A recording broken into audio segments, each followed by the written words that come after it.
Good morning বন্ধুরা। আজ হলো 5 জুন 21 জ্যৈষ্ঠ শুক্রবার। আজকের সকালের বিশেষ বিশেষ খবর হলো মন্ত্রিসভায় 5 নতুন মুখ, আজ শপথ 12 মন্ত্রীর, পুরনোদের উপরই বর্ষা, 16 মন্ত্রীর 11 জনই পুরনো। গত মন্ত্রিসভায় যারা ছিলেন বর্ষার মুখ, নতুন মন্ত্রিসভায়ও ঠাঁই পেলেন তারা। বৃহস্পতিবার যে 12 মন্ত্রীর তালিকা ঘোষণা করেছেন মুখ্যমন্ত্রী, এর মধ্যে 8 জনই পুরনো মন্ত্রী। তাদের সঙ্গে 4 জন নতুন মুখ নিয়ে মন্ত্রিসভা সাজালেন মুখ্যমন্ত্রী হিমন্ত বিশ্ব শর্মা। আজ দুপুরে মহানগরের জ্যোতিবিষ্ণু প্রেক্ষাগৃহে নতুন মন্ত্রীদের শপথের অনুষ্ঠান হবে। রাজ্যপাল লক্ষণ প্রসাদ আচার্য 12 মন্ত্রীকে মন্ত্রগুপ্তির শপথের বাক্য পাঠ করাবেন। দফায় মোট 16 জন মন্ত্রীকে নেওয়া হলো হিমন্ত 2.0 মন্ত্রিসভায়। প্রথমে মুখ্যমন্ত্রীর সঙ্গেই শপথ নিয়েছেন 4 মন্ত্রী, আজ শপথ নেবেন আরও 12 জন। তাই ভবিষ্যতের রাজনৈতিক সমীকরণের কথা ভেবে মন্ত্রিসভায় শূন্য রইল 2টো মন্ত্রীপদ। 126 সদস্যের বিধানসভায় মুখ্যমন্ত্রীকে বাদ দিয়ে মন্ত্রিসভায় 18 মন্ত্রীকে নেওয়ার সুযোগ রয়েছে। সেখানে মুখ্যমন্ত্রী নিয়েছেন 16 জনকে। ফলে আগামীতে প্রয়োজন বিবেচনা করে আরও 2 বিধায়ককে মন্ত্রিসভায় নেওয়ার সুযোগ রইল।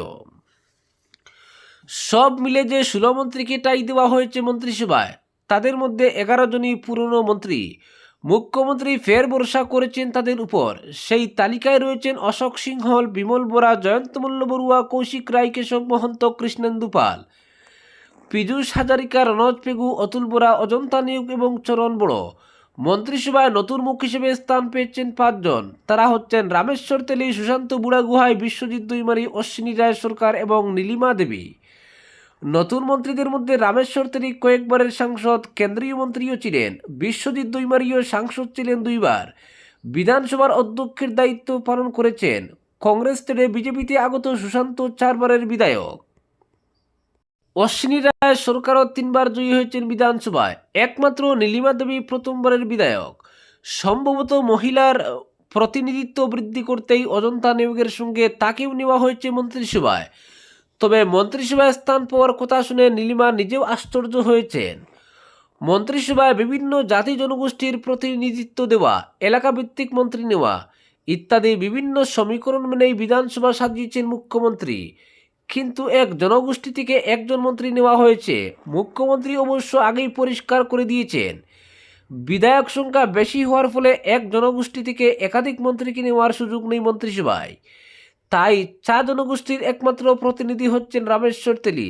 আহোম জনগোষ্ঠী থেকে নেওয়া হয়েছে শুধু সুশান্ত বড়গুহাইকে। মন্ত্রিসভার কোচ রাজবংশী সম্প্রদায়ের প্রতিনিধি হচ্ছেন গোলকগঞ্জের বিধায়ক অশ্বিনী রায় সরকার।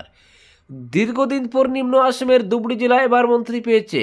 ডিলিমিটেশনের ফলে গোলকগঞ্জ সহ ধুবড়ী জেলায় কয়েকটি কেন্দ্র হিন্দু সংখ্যাগরিষ্ঠ হয়েছে। এরই ফল পেয়েছেন ধুবড়ীর লোকেরা। একইভাবে মন্ত্রিসভায় চুটিয়া জনগোষ্ঠীর প্রতিনিধি হচ্ছেন বিমল বোরা, মিসিং জনগোষ্ঠীর রনজ পেগু, বাঙালি জনগোষ্ঠীর প্রতিনিধি হচ্ছেন বরাকের কৃষ্ণেন্দু পাল। বিজেপির 2 শরিক দল অগপর আরেক মন্ত্রীকে স্থান দেওয়া হয়েছে মন্ত্রিসভায়। অতুল বোরা আগেই শপথ নিয়েছেন। আজ শপথের বাক্য পাঠ করবেন কেশব মহন্ত। কিন্তু আরেক শরিক দল বিপিএফকে 2টো মন্ত্রীপদ দেওয়া হয়নি। মন্ত্রিসভায় হাগ্রামার দলের একমাত্র প্রতিনিধি হচ্ছেন চরণ বড়। তবে বিধানসভার উপাধ্যক্ষ পদে বিপিএফের কোনো বিধায়ককে বসাতে পারেন মুখ্যমন্ত্রী। বরাক উপত্যকা থেকে 2 মন্ত্রী নেওয়া হবে কিনা এ নিয়ে জল্পনা চলছিল। শেষ পর্যন্ত উপত্যকার 9 বিধায়কের মধ্যে 2 জনকে মন্ত্রিসভায় নিয়েছেন মুখ্যমন্ত্রী। গত মন্ত্রিসভায় থাকা কয়েকজন মন্ত্রীর এবার ঠাঁই হয়নি। প্রশান্ত ফুকন, চন্দ্রমোহন পাটোয়ারি, রূপেশ গুয়ারা এবারও জয়ী হয়েছেন, কিন্তু তারা স্থান পাননি মন্ত্রিসভায়। তাছাড়া আগের সরকারের মন্ত্রী রঞ্জিত দাসকে বসানো হয়েছে বিধানসভার অধ্যক্ষ পদে। ইউপিপিএল নেতা উর্খা গুরুয়া ব্রহ্ম বুটেই প্রতিদ্বন্দ্বিতা করেননি। নন্দিতা গারুলসাও দলই ছেড়েছেন।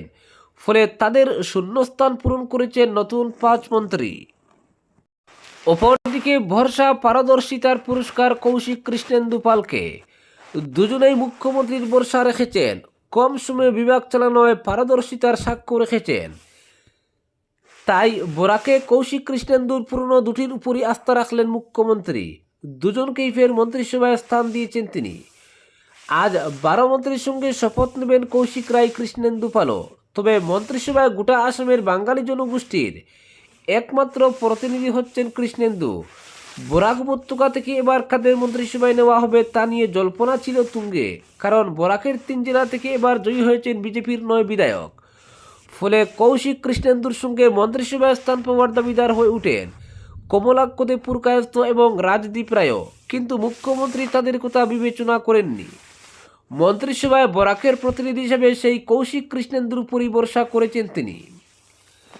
হিমন্ত 1.0 সরকারের প্রথম দিকে বরাক থেকে মন্ত্রিসভায় এসেছিলেন পরিমল শুক্লবৈদ্য। 24-এর লোকসভা উঠে জয়ী হয়ে তিনি সাংসদ হওয়ার কয়েক মাস মন্ত্রিশূন্য ছিল বরাক। শেষ পর্যন্ত 2024 সালের ডিসেম্বরে বরাক থেকে কৌশিক রায় এবং কৃষ্ণেন্দু পালকে একসঙ্গে মন্ত্রিসভায় অন্তর্ভুক্ত করেন মুখ্যমন্ত্রী। কৌশিককে দেওয়া হয় খাদ্য বিভাগের গুরুদায়িত্ব। পরবর্তীতে বরাক উপত্যকা উন্নয়ন বিভাগ গঠন করে এর দায়িত্ব তার হাতে দেন মুখ্যমন্ত্রী। কৃষ্ণেন্দুর হাতে দেওয়া হয় পশুপালন, পশু চিকিৎসা এবং মৎস্য বিভাগের ভার। অতিরিক্ত হিসেবে পূর্ত দফতরের অধীন প্রধানমন্ত্রী গ্রামীণ সড়ক যোজনার কাজকর্ম দেখাশোনার ভারও পান তিনি। নিজেদের দায়িত্বে থাকা বিভাগ পরিচালনায় পারদর্শিতার সাক্ষ্য রেখেছেন বরাকের 2 মন্ত্রী। রাজ্যের বিভিন্ন জেলা ঘুরে খাদ্য দফতরের কাজে গতি আনেন কৌশিক। রেশন কার্ড বিতরণ প্রক্রিয়াকে দুর্নীতিমুক্ত করার প্রচেষ্টা চালান। কয়েক লক্ষ লোক নতুন করে রেশন কার্ড পেয়েছেন তারই তত্ত্বাবধানে। তেমনি কৃষ্ণেন্দু কম সময়ের মধ্যে মৃতপ্রায় পশুপালন ও পশু চিকিৎসা বিভাগকে চাঙ্গা করে তোলেন।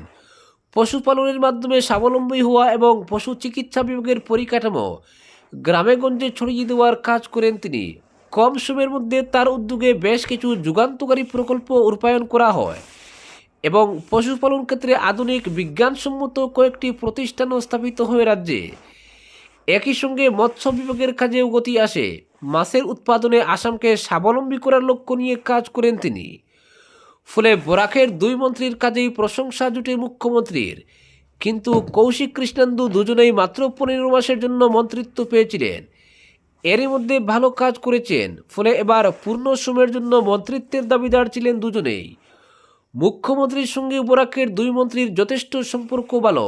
অতিরিক্ত হিসেবে মুখ্যমন্ত্রী তাদের নানা কাজের দায়িত্ব দিয়ে থাকেন। তাই মন্ত্রিসভায় আর নতুন কাউকে স্থান না দিয়ে বরাক থেকে সেই কৌশিক কৃষ্ণেন্দুকেই নিয়েছেন মুখ্যমন্ত্রী। আগামী 5 বছর হাতে সময় রয়েছে তাদের, ফলে ভালো করে কাজের সুযোগ রয়েছে। 4 বারের বিধায়ক হলে বিজেপির টিকিটে প্রথমবার নির্বাচিত হয়েছেন কমলাক্ষ পুরকায়স্থ। এর ফলেই সম্ভবত মন্ত্রিসভায় তার নাম বিবেচনা করেননি মুখ্যমন্ত্রী। একইভাবে প্রথমবার বিধায়ক নির্বাচিত হয়ে মন্ত্রিত্বের দাবিদার হয়ে ওঠেন রাজদীপ রায়ও। কিন্তু বিধানসভা বুথে তার টিকিট প্রাপ্তি ঘটে মূলত বিজেপির কেন্দ্রীয় নেতৃত্বের আনুকূল্যে। সর্বভারতীয় সাধারণ সম্পাদক BL সন্তোষের সঙ্গে রাজদীপের সম্পর্ক ঘনিষ্ঠ। তাই এক প্রকার মুখ্যমন্ত্রীকে ডিঙ্গিয়েই টিকিট নিয়ে আসেন তিনি। এই পরিস্থিতিতে রাজদীপ মন্ত্রিত্ব পাবেন না এটা বোঝা গিয়েছিল। তাছাড়া ত্রিপুরার প্রভার হিসেবে সাংগঠনিক দায়িত্বে রয়েছেন রাজদীপ। আগামী 1.5 বছরের মধ্যে বিধানসভার ভোট হবে ত্রিপুরায়। তাই খবর হচ্ছে এই পরিস্থিতিতে রাজদীপকে ত্রিপুরার দায়িত্ব থেকে সরাতে রাজি হয়নি বিজেপির কেন্দ্রীয় নেতৃত্ব। মন্ত্রিত্ব পেলে সাংগঠনিক কাজে সময় দিতে পারবেন না। তাই মন্ত্রিসভা থেকে দূরে রাখা হয়েছে শিলচরের বিধায়ককে। আজকের বিশেষ সংবাদ এখানেই সমাপ্ত।